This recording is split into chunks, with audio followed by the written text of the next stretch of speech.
Pour bien s'entendre, il faut bien s'écouter. Rendez-vous sur M, la petite radio du Grand Maghreb.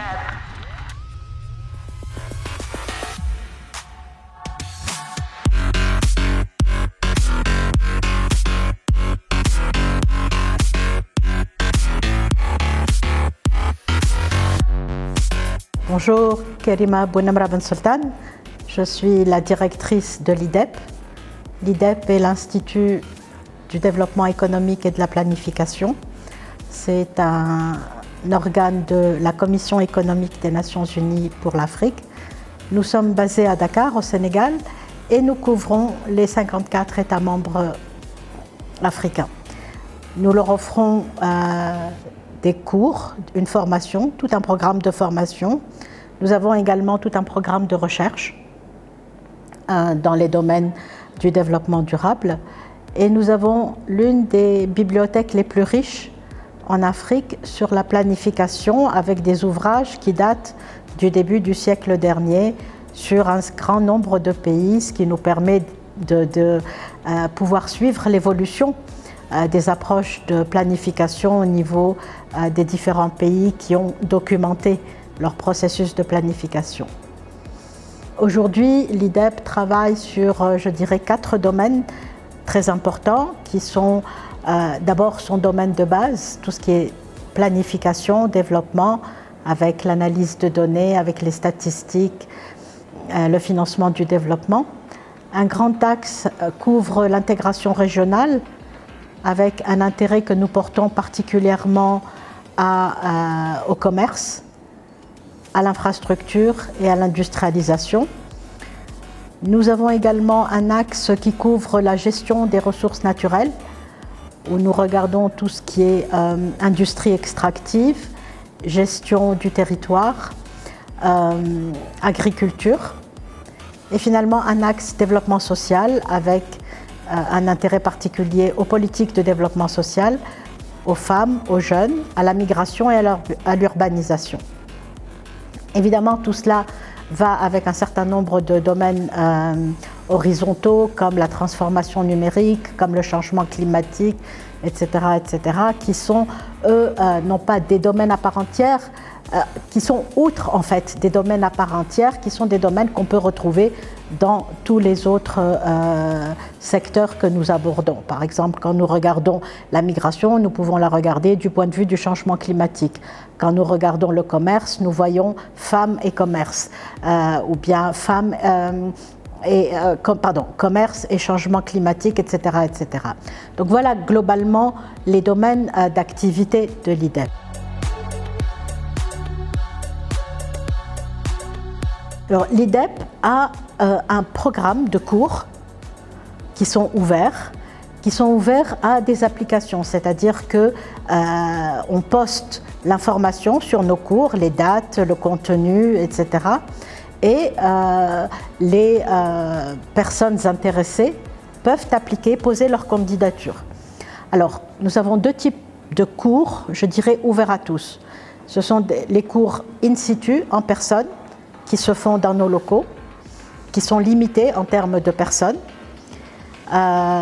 et qui sont aujourd'hui en suspens, puisque du fait de la pandémie, nous essayons de limiter le transport et les présences de plusieurs personnes dans un même endroit.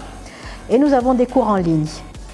Et les cours en ligne, il n'y a pas de limitation, je dirais, du nombre de personnes. Il nous est arrivé d'avoir des cours jusqu'à 500 personnes, notamment les cours qui concernent la zone africaine de libre-échange.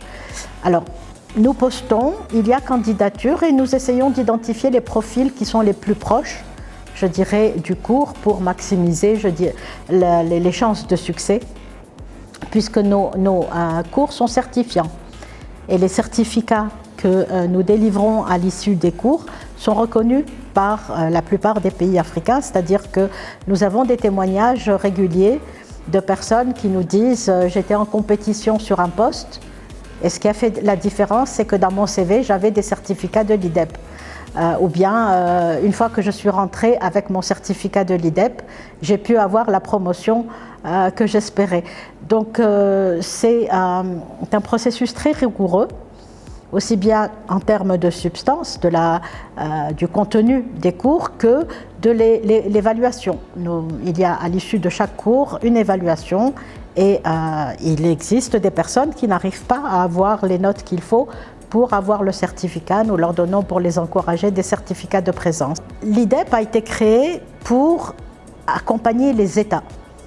Donc en priorité, et notamment pour les cours sur place, la priorité est donnée aux fonctionnaires des gouvernements africains. Maintenant, nous prônons un développement participatif et inclusif, donc il est important que les autres parties prenantes puissent aussi être accompagnées dans leur processus d'apprentissage.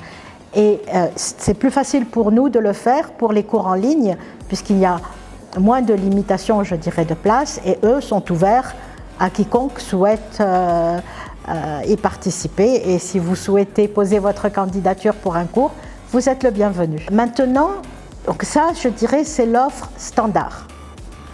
Maintenant, nous offrons également un accompagnement aux pays, c'est-à-dire que les pays qui ont besoin d'un accompagnement particulier relatif à notre catalogue de cours peuvent nous en faire la demande et nous faisons des cours sur mesure pour eux en tenant compte donc des besoins de ce pays. Par exemple, puisque nous sommes au Rwanda cette semaine, nous avons eu 2 cours au Rwanda sur l'utilisation de la dimension genre, l'intégration de la dimension genre dans les politiques nationales, les politiques publiques.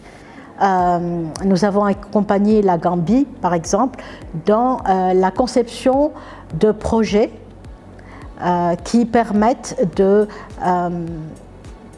solliciter les bailleurs de fonds, donc des projets de développement avec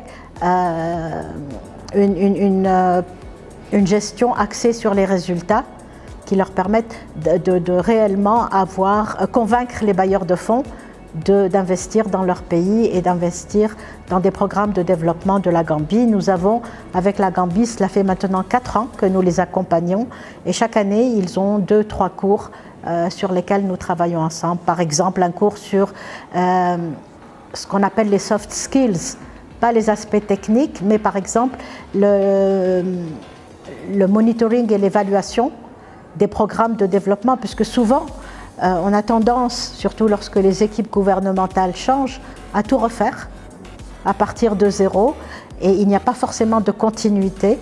Et même lorsque c'est la même équipe, souvent nous ne sommes pas capables de répondre des résultats d'un programme, d'un projet, d'une initiative et, plus important, de l'utilisation de fonds publics dans ces projets et ces plans gouvernementaux. Donc, d'avoir accompagné la Gambie dans ce domaine-là leur permet maintenant d'être mieux armés au niveau d'abord du ministère des Finances et de l'Économie, mais également d'un certain nombre de ministères sectoriels pour être capables de suivre l'évolution d'un projet, d'une initiative, d'un plan de A à Z, de la conception jusqu'à l'aboutissement et la reddition de comptes.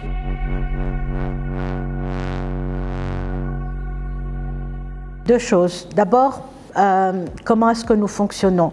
Nous fonctionnons sur demande des pays, donc il faut que nous ayons une requête. Aujourd'hui, pour l'Afrique du Nord, nous venons d'organiser, à la demande du ministère des Affaires étrangères libyen, une formation sur la zone africaine de libre-échange et ce que cela peut impliquer pour la Libye et ses échanges avec le reste du continent. Nous sommes en discussion également avec le Soudan pour leur fournir un programme de formation également dans plusieurs domaines, et notamment la gestion des fonds publics et la mobilisation des ressources.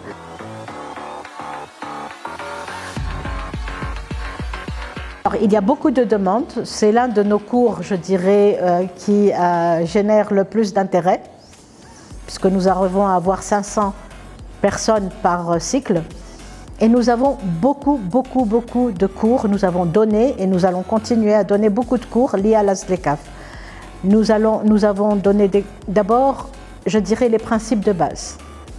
Le développement de politiques commerciales et les négociations commerciales. Donc ça, ce sont des cours de base et récurrents de l'IDEP depuis quelques années, avant même que la ZLECAf n'entre en vigueur.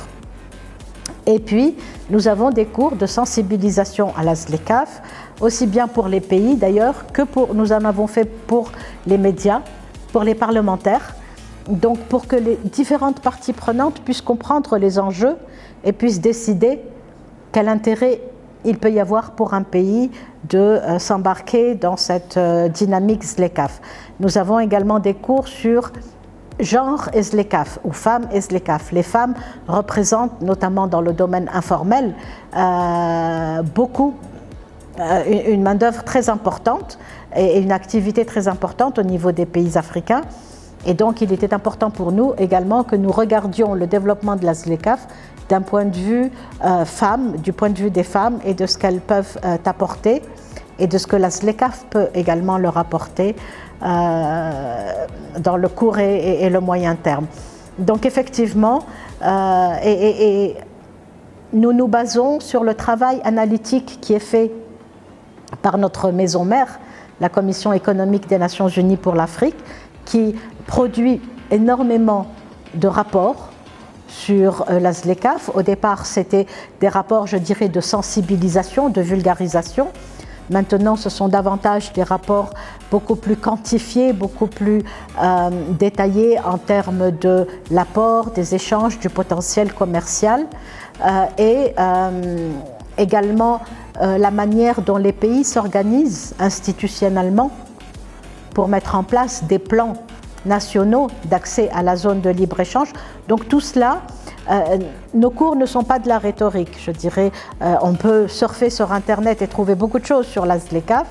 Nos cours sont beaucoup plus pragmatiques et au-delà des enjeux, ils montrent des situations réelles. Il y a des modèles également. Nous avons des cours sur la modélisation. Et dans le domaine du commerce, par exemple, nous avons également pour les techniciens, je dirais, du domaine, nous avons des cours sur la modélisation pour voir justement quel est l'impact et pouvoir, à travers des critères et des paramètres qu'on peut changer, voir comment peut évoluer la relation d'un pays à la ZLECAf. Par exemple, au niveau des douanes, il y a eu beaucoup de craintes et d'appréhensions, de pertes de revenus. Mais nous montrons que globalement, il peut y avoir perte de revenus dans des domaines, mais il peut y avoir par l'augmentation des échanges, par la dynamisation du commerce intra-africain, globalement les revenus d'un pays, les pays en sortent en général gagnants.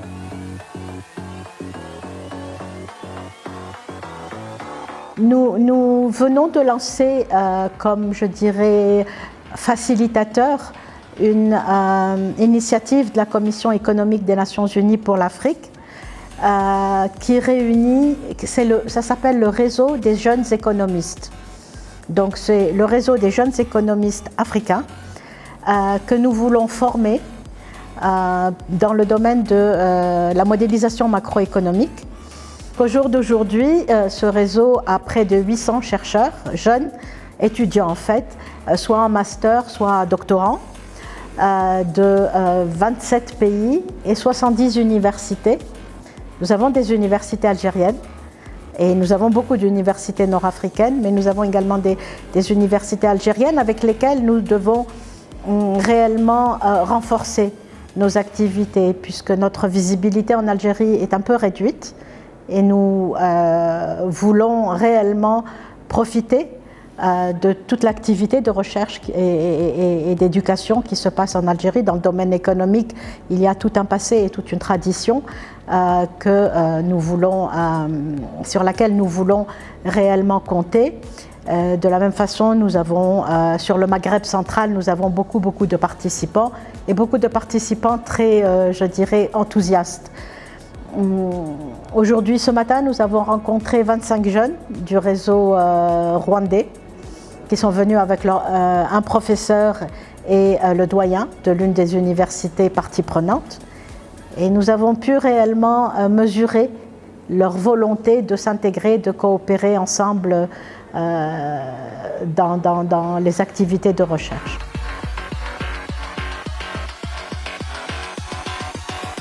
je dirais, comme on dit, à quelque chose malheur est bon, la pandémie a montré de manière très dure quelque chose que nous disons depuis des années, qui est que les pays africains doivent compter sur eux-mêmes et doivent compter sur une solidarité continentale et une coopération continentale. Et je crois que ce que la pandémie a montré, c'est que les textes ne suffisent pas. Une vision politique est un prérequis, mais elle ne suffit pas à faire aboutir les choses. Et la pandémie a créé, je dirais, un élan de coopération, souvent venu d'un élan de solidarité. Et donc c'est le besoin qui a créé la coopération. Maintenant, elle a également prouvé, de manière encore évidente, quelque chose que l'on dit depuis longtemps, c'est que nous sommes très vulnérables et très dépendants de facteurs exogènes, de choses qui se font ailleurs, qui se décident ailleurs, comme le prix des matières premières, comme une demande des pays développés ou des pays émergents. Et c'est à nous de créer notre marché ici et de favoriser les échanges intra-africains. Et pour cela, il va falloir qu'on lève les barrières. Et il y a un certain nombre de barrières. Évidemment, il y a les barrières traditionnelles, les barrières tarifaires, et cela, bon, les pays s'y sont attelés très rapidement, mais il y a un certain nombre de barrières non tarifaires. L'une d'elles, de mon point de vue, est culturelle. On a tendance à préférer ce qui est made in ailleurs. On a très peu tendance à acheter le made in Africa. Donc il faut rétablir, je dirais, une relation de confiance. Mais pour ça, il faut qu'on travaille sur la qualité et la compétitivité de nos systèmes de production. Et il faut réellement que nous ayons des standards qui vont nous permettre que la production soit compétitive et réponde à des normes de qualité très rigoureuses. Il faut également un certain nombre de mesures d'accompagnement. Je citerai par exemple quand ici même au Rwanda l'accord sur la zone de libre-échange a été signé, il était accompagné d'un protocole sur la libre circulation des personnes. Or, autant l'accord sur la ZLECAf a généré de l'enthousiasme et un grand nombre de signatures puis de ratifications, autant le protocole sur la libre circulation des personnes rencontre encore beaucoup de résistance et de réticence. Et je pense qu'il faut qu'on soit conscient que c'est un package. On ne peut pas raisonner seulement en termes économiques. Il faut que tous les aspects de l'équation soient réfléchis et progressent en même temps. Sinon, la zone de libre-échange n'atteindra pas tous ses objectifs. Elle bougera. Nous n'avons pas le choix. Elle avancera, mais il faut qu'elle avance vite et il faut qu'elle avance au bénéfice, bien évidemment, des caisses et des budgets des États, mais il faut surtout qu'elle avance au bénéfice des hommes et des femmes de ce continent. Bien sûr.